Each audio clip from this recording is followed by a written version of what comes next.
On the women's side of this great day of final round qualification, we have the girl that upset the number one seed, which is Pervac. She has not been fit for a while, and she did not look fit on court, and we'll leave it at that. Dell'Acqua did look fit, and Dell'Acqua came through. Pervac was fighting hard at the end, I give her that, but she needs to get fit again. Fishman actually has had a much better year than Panova. These courts are good for Panova, but Fishman definitely deserves it. He's had the better year, so good for her. Lavakova, number 3 seed. This is kind of a shocker. Gracie Min, former junior U.S. Open winner. These courts suit her, of course, but they were on court 11, which is a variable court, which means it will take slices and low flat shots that Lavakova likes to do. So that's really not the reason, I would say. They both played pretty late last night, and Lavakova had to beat Pazic, which it didn't look like a tough scoreline, but it was 3 sets, and Pazic is a talented player, so maybe, Lavakova, because it looks like she kind of just tired out 6-4, 6-1 there. So, Vicky Duvall, the one that I missed because of the subways, I was very upset about this, but I'm really glad I got to see her go off the court. I got to say congrats to her, and that's about it. Coco Vandeweghe saw a lot of this. In fact, Coco had to take a bathroom break, and I went to get my iPad ready to take a picture. I turned around and she snapped right in. It was pretty funny. She's basically as big as I am, pretty big. Anyway, she hits the ball hard, and right there with Serena and Pavlova, no doubt about it. But she has trouble controlling it. These balls are a little more lively. You can check out my video on the ball. And she definitely was having a real struggle and really lost control. It looked like, what it looked like was,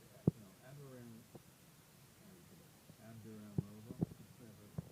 She's a big girl too. She's really tall. I was kind of surprised how big she was. But I've seen her on the play before, but not live. But anyway, she could hit it too. And what it looked like to me was Coco caught her kind of off guard, kind of bludgeoned her the first set. But Abduramova struck back and was hitting hard back at Coco in the second set. So Coco got a little bit upset by hitting it harder, and that's just so losing control. She started regaining control back near the end of that second set, though, so this is it. And then she got the third set. When she went up the court, someone went up to her and said, one of her people said, no tennis for you tomorrow. So I don't know if they thought she was a little wounded or tired or something. I'll tell you, she's a big girl, I'll tell you that. And athletic and strong. Madison Brengle had a shot here, and a girl I just don't know much about. I have to look her up. Ying Guan. I know the other Chinese girl is coming up. But Shay, whatever. But this girl I don't know. So I don't know how young she is or anything. But 25, she's had a pretty good year, obviously. She slipped under my radar, and it looks like Brengle just scooped out again. It was a nice session last night. Everybody's handled it differently. Nara, I got to see some of this session video, but she's just such a nice girl. And a real fighter. She did get broken serving for the match, but then came and broke right back. 7-5, 6-4 was quick in the air. A little controversy on the last shot. The kitchen there thought it was going to turn out. Anyways, Nara's been really coming on this summer, whereas her counterpart, Boy, hasn't been. But Nara's been doing a lot of the sessions. She had a lot of fanfare from the Japanese press and cameras and everything. Of course, me jumping around. Nara, so she had a big promise. I think she was shocked by everything. Rogowska had a big rap on her. And something Kohler is a big girl. She was fast. And had the better year. Okay. Moving up to the bottom half. What do we have? Drusevina. I'm actually shocked she lost the first set. But again, the night session, maybe a little, lax coming out. But it's good to see her back. She's probably the number one seed in here, really, if she hadn't been out so long. And then Lucic got through Karen Tencheva with her power. You kind of expect that might happen. I thought Karen Tencheva would have her chances, but the late night, again, maybe affected her. I saw a lot of this match. Taylor, Townsend, and Simons. Simons is a South African girl that had a little bit of a ranking in the juniors, was never that great. She started a little late in her career, like she was 9, I think. She hits a solid ball, left-hander. She's more consistent than anything, and she did a good job. She hung in, stayed consistent, and saw through a lot of stuff. I mean, the whole crowd. It was court 13, a variable court, a big crowd. People were going crazy. It was getting later in the day, and great job to hold her nerve by Simons.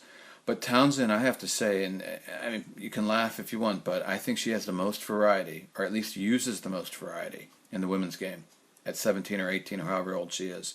Radwanska has that variety, but doesn't use it so much. I mean, Townsend's amazing. I mean, forehand slice, backhand slice, coming to the net, staying off the baseline. So, like, I'm talking about slices, just slices, drop shot slices. I mean, I can go on and on about her slices, let alone her big over-the-top spin with her left-hander, like a Nadal shot. She has Nadal shots, basically, with the big, heavy spin. She can hit it flat like Federer. She doesn't have a lot of power yet, but she can pop it in there at times, and she'll probably develop that. She has a nice wide serve, a good one down the tee. I mean, everything in the game.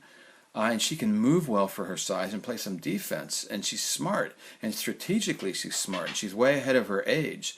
She has all kinds of stuff, but her body does not look fit. And I know she was breathing hard from the first set on that I saw her. But even then, she has a strong mind. She kept bouncing up and down, trying to keep herself in it. You don't even see this from the men, let alone the women. The way she, her mental attitude is really positive. But fitness is a question. And not only for, seeing matches through to the end, but doing all this variety that she has, you need to be fit and just not to get injured. And but even with her size right now, she can move really well. So if she ever gets a little more fit, boy, I think she would be absolutely fantastic for the women's game, for the men's game too, for that matter. And she's fantastic, and I just hope that she finds a way. She was really upset after this. She had it. She basically was an ABB, almost break, I call it. Townsend had the break for the match, basically, and then didn't get it, and then Simons broke her and served it out. And again, Townsend made all the glamorous shots, but the simple, consistent things, the fatigue, the legs not moving, she was missing a lot. Whereas Simons was always consistent, and that was it. This one was earlier in the day. De Brito and Batalcha on court 6. Court 6 had some old school sanding. It was a little quicker. Batalcha was taking it early. Really frustrating De Brito. She was yelling, busting her racket and all this. She was down a set and a break. And then Batalcha started to cramp up a bit. And I left. I thought it was over for De Brito because she was going crazy. Well, she kept fighting. Batalcha's level came down. De Brito got it back, the break, and then broke again, won the second set. And then a big, long, in-between sets, cramping for Batalcha, and she was never the same. And so an incredible turnaround there. Radonova wasn't able to get through Glushko. She looks like the night really affected her. Plus, don't underestimate this Japanese girl, Hibi, who she played the night before. Maybe took some out of her, but Hibi plays a solid game and will wear you down a bit. But good stuff. Glushko's have, I like Glushko's having a pretty decent time right now. This summer she's been pretty good. Big Red, Van Uytvanck. I like to call her Big Red. Boy, in real life, she really looks pale and red. But, just not, Tom Jonovic's just in better form, and I think she's just a better player right now. And even though she had a big, tough 3-setter yesterday, she came through it nice. She's in good form, good fitness, and good stuff by her to get through. I was watching Krunic warm up. That's my little, Batman and Robin when she teamed with Jankovic in Fed Cup and some dramatic Fed Cup wins for the Serbians. She was warming up and just having a blast, hitting different balls and doing different things. She almost twisted an ankle at one point. But it was fun to see her. She really has fun with the game. And Chirico is a dynamite Mexican-American, an American with Mexican descent. Takes the ball early, could be aggressive. She won a great one, and it ended at 1:15 in the morning over Pliskova the night before. Pliskova finally just wilted at the end. Chirico had nothing for the day. I was so late, and Krunic was all over her. And then Cohen, I got them warming up, Gorgie and Cohen, and Gorgie had like a nice pink dress on or some kind of dramatic outfit. And then I left, and by the time I came back, it was over. I couldn't believe it. It was almost a double bagel. Unbelievable. And Cohen looked fine. She had her notebook out, was studying her notes. I did see a little like funny look in her face, but I never thought anything of it. But she had two tough three setters. She does a lot of rallying. She always gets worn down, and I'm assuming that had to be what happened. I mean, Gorgie can be good. She can be aggressive, but come on. I have to think Cohen wasn't quite fit. So that's a wrap of an incredible day of qualifying finals.